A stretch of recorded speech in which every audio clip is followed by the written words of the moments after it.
Next scene पे चलते हैं। वर्तमान युग में सर्वाधिक विकट समस्या प्रदूषण है। प्रदूषण से न केवल मानव त्रस्त है, पशु पक्षी कीट कृमि वृक्ष सब त्रस्त हैं। जलचर स्थलचर वायुचर आदि सब प्राणी इसके बढ़ने से प्रदूषण से पीड़ित हो रहे हैं। अतः वैज्ञानिक भी इनके निवारण के लिए सतत कार्य कर रहे हैं, परंतु पुनः कभी न कभी गलतियां हो जाती हैं। दिन दिन अनेक रूप में अन्य सभी का साक्षात्कार होता है। खगों का कुल, पक्षियों का कुल, मछलियाँ, पशु, तृण आदि, कीड़े आदि ये सब निवास करते हैं। मानवों के जो प्राणवायु सभी प्राणियों के ऑक्सीजन के लिए जल आदि सब कबिलता है, सभी स्वीकार है। न जाने में तो भविष्य किम रूप में दृष्टि, न जाने ये भविष्य में कैसे प्राप्त होगी। एक पर में आंसर देंगे। प्रदूषण निवारण कटिबद्ध, कौन वैज्ञानिक कटिबद्ध हैं? सभी प्राणियों का प्राणदा क्या? सभी प्राणियों का प्राणदा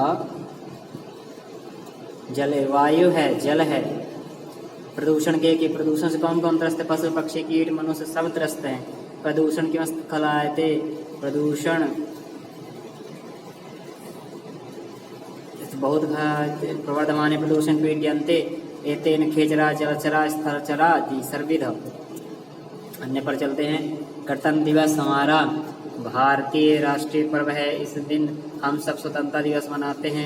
ईस्वी 1950वें वर्ष से जनवरी मास के 26 तारीख को भारतीय संविधान मनाया जाता है, दिवस मनाया जाता है। हमारे देश में के इस दिन के वयं पूर्ण रूप से स्वतंत्र संविधान नियंत्रित भारत में हुआ था, किंतु इस प्रकार यह स्वतंत्र सुखर सुलभासी नहीं है।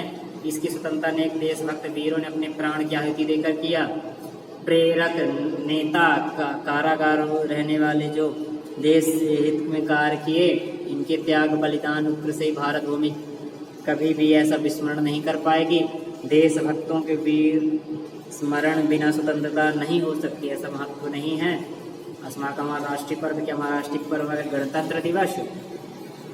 देशभक्त वीर प्राणानाम आहुति की महत्वता, देशभक्त प्राणों की आहुति देकर के स्वतंत्रता प्राप्त कराई। कारागारेषु कियवसन कारागारेषु त्यागिना वीरा भगवान बलिदाना नेतारा। भारत भूमि देशभक्तानां कृतः, देशभक्त त्यागयुक्तः। वृक्ष पे चल रहे हैं। भारत का संविधान कदा हुआ? भारत का संविधान 1950 वर्ष जनवरी माह से 26 तारीख। प्रेरका नेतारः स्वतंत्रता समारोह अवसरः सहायता कुर्वन्। 12वां, भारत वर्षों में 6 ऋतुएं होती हैं। वर्षा, ग्रीष्म, वर्षा, शरद, हेमंत, शिशिर, वसंत। ये वसंत में ऋतुराज कहलाता, वसंत ऋतु का राजा कहलाता। ये चैत्र वैशाख के महीने में होता है। जब बसंत का आगमन होता तो सभी प्रकृति मनोहर लगती है। वृक्षों में पादप नव पल्लव आते हैं, जीर्ण पत्र नष्ट हो जाते हैं, नए पत्ते आते हैं, अंकुरित सुशोभित हो जाते हैं। भूमि नए वस्त्र आदि पत्ते रूपी नए वस्त्र धारण करती प्रतीत होती है। वृक्षों में नवीन पुष्प आ जाते हैं, रोमांच भर जाता है। सरोवर में कमलों की शोभा देखते ही मन को मोहित करती है। जो जल होता है मीठा पीने लायक हो जाता है। पुष्प में भ्रमर गुंजन करते हैं। वातावरण आनंदप्रद उल्लास कर दिखाई पड़ता है। भारतवर्ष में कितनी ऋतुएं होती हैं? भारतवर्ष में ऋतुएं होती हैं अनेक ऋतुएं होती हैं। वसंत ऋतु, ऋतुओं का राजा कौन है? वसंत ऋतु। 9 पल्लव कब आते हैं? वृक्षों में अंकुरित होते हैं। ये सब शोभा किनकी शोभा मनोहर होती है? कमलों की शोभा मनोहर होती है। नेक्स्ट चैप्टर करते हैं। 13वां, हिमालय पर्वत पर्वतों का राजा है। यह पर्वत भारत के उत्तर दिशा में स्थित है। इसमें भारत भूमि न केवल शत्रु की रक्षा अपितु विविध नदी आदि भी यहाँ सिंचन करती हैं। इससे उत्कृष्ट वनस्पति, औषधि, लता, वृक्ष आदि यही उत्पादित होते हैं। भारतवासियों के सब प्रकार से उपकारक है। यह भारत भूमि इससे विस्तार जम्मू कश्मीर से राज्य से लेकर के अरुणाचल प्रदेश तक है। हमारा देश पर्वत गंगा, यमुना, सतद्रो, विपास, ब्रह्मपुत्र आदि नदियों को जाना जाता है। इस प्रदेश में पवित्र सुरम्य स्थान है।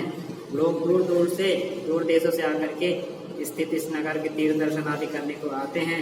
ये पर्वतों में भारत का सांस्कृतिक, धार्मिक, आर्थिक गतिविधियों में बहुत उपयोगी है। हिमालय भारत दिशा उत्तर दिशा में हिमालय का कथते पर्वत राजा कथते। गंगा नद्या कुत्र जायन्ते हिमालय पर्वते हिमालय केभ्यः भारतं रक्षति शत्रुभ्यः शत्रु से रक्षा करते हैं। पूर्ण भाग में जना दूर देश जन दूर देश से आकर क्या करते हैं, नगर के तीर्थ दर्शन स्थानों का दर्शन आदि करते हैं।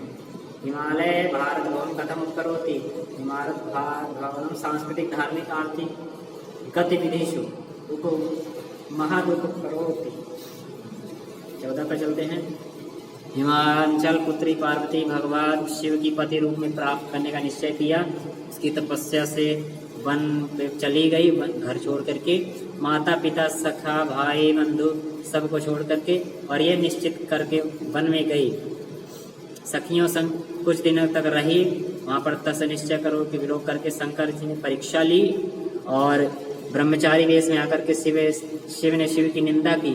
पार्वती ये सुन करके कुपित हो गई और पुनः कहा कि शिव कौन है, न रूप है, न धन है, न कुल है, वनों में बसता है, चिता भस्म लपेटता है, श्रृंगार करता है, चिता भस्म का लपेट कर श्रृंगार करता है। अतः तुम तस्य पत्नी भूत्वा किम लप्स्येति, अतः तुम पत्नी भूत में क्या स्वीकार करते हो। इस प्रकार पार्वती किसकी पुत्र थी, हिमांचल की पुत्र थी। पार्वती तपस्या के लिए कहाँ गई, वन में चली गई। ब्रह्मचारी वेश में कौन आया, शंकर आए। पार्वती किससे कुपित हो गई, शंकराय से, शंकर से। पार्वती की मर्तम निश्चित पति कि विवाह केवल भगवान शिव से करिष्यामि, शिवा श्रृंगार का भूत भस्म चिता भस्म श्रृंगार अस्ति भूत तस्मय। इस प्रकार आपका चैप्टर कंप्लीट हुआ।